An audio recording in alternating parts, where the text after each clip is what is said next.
Lihat deh di kitab suci kita. Berapa kali Tuhan itu memerintahkan kita untuk berpikir. Iya, banyak ya. Banyak. Agar apa? Agar manusia itu bisa meningkatkan kualitas kehidupannya. Nah, tetapi kan kalau kita ya hanya sekedar baca doang, apalagi Arabnya gitu. Iya. Dan setelah itu hanya dihafal gitu. Bagaimana gitu? Kita memiliki keinginan untuk mau berpikir. Ini terus menjadi momok ya. momok. Ini sampai sekarang tuh masih aja begitu. Karena cara kita belajar itu tidak pernah diperbaiki. Iya. Ya sekarang kan nggak aneh gitu ya, Bang ya. Misalnya kita lihat nih, katanya Indonesia ini mayoritas Islam. Betul. Tetapi kenapa kok tingkat korupsi itu makin kesini makin berjamaah? Iya. Bukan berjamaah sholat di masjid. Iya, berjamaahnya berjamaah ke arah yang jelek gitu kan. Nah itu. Padahal berapa kali sih perintah di dalam kitab suci kita tidak boleh berlaku semena-mena. Kenapa kok kita tidak menjalani perintah kitab suci kita? Apa kita tidak berpikir, Pak? Ya menurut saya kita hanya sekedar membaca Arabnya dan menghafal Arabnya. Kita nggak paham. Kita nggak pikirkan gitu ya. Kita nggak pikir ya gitu. Iya. Gimana kita ini Gung ya mau memikirkan isi kitab suci kalau cara kita hanya membaca Arabnya dan menghafal Arab? Iya. Sulit gitu. Ini juga yang saya rasakan gitu. Sejak kecil saya belajar agama itu bukan diajak untuk paham, tapi diajak untuk menghafal. Setelah hafal, maju ke depan satu persatu, dapat nilai sudah. Lulus. Setelah itu ya udah saya lupakan semua apa yang saya hafal. Lalu sudah selesai. Karena saya merasakan ya udah kewajiban saya tuntas. Ya. Saya dapat nilai, bagus nilainya, dan saya bisa melanjutkan ke jenjang pendidikan yang lebih tinggi, ya sudah. Jadi menurut saya, belajar agama itu, waktu di zaman sekolah, itu hanya buang-buang waktu saja. Karena apa yang saya rasakan manfaatnya bagi kehidupan saya itu, hampir saya bilang nggak ada. Ya buktinya setelah saya belajar agama, saya nggak sholat juga gitu kan. Ini nggak ada efeknya, Pak? Nggak ada efeknya. Cuma buat memenuhi kurikulum aja mungkin. Iya. Karena saya mikir sholat itu hanya ya pas ujian aja. Karena dinilai gitu kan, gerakan kita udah bener belum, ya kan? Bacaan kita udah bener belum. Pikirnya itu. Iya. Ya karena saya kan merasa bahwa ketika saya melakukan ibadah ritual itu, ya hanya untuk mengejar nilai. Iya, karena proses sekali kita berpikirnya seperti itu ya, benar, Pak. Itu yang kita lakukan. Ya makanya kenapa sih banyak orang yang sulit ya khusyuk pas sholat. Ya. Menurut aku kenapa?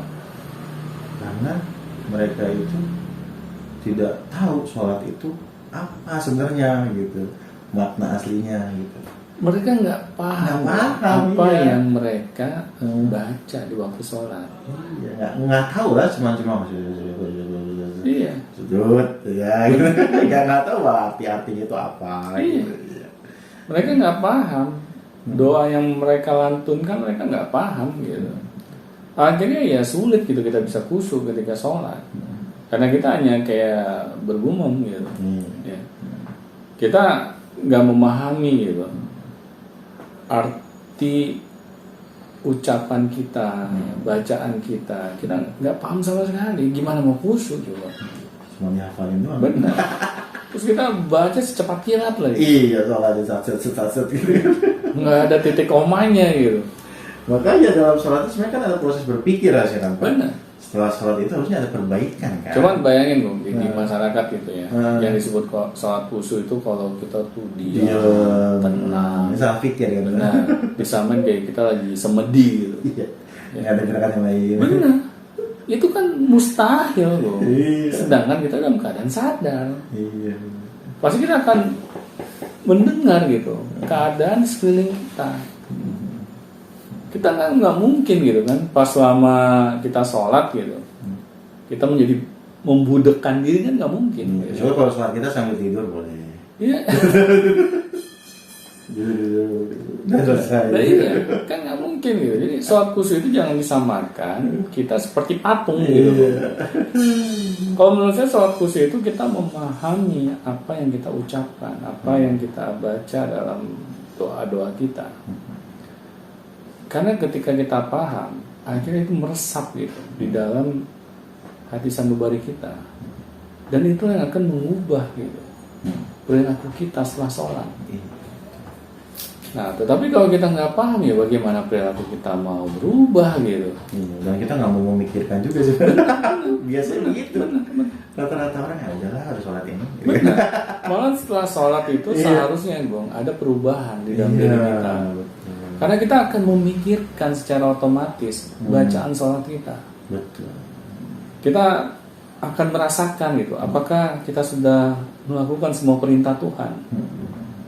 Ini kan yang nggak pernah kepikiran sama kita gitu.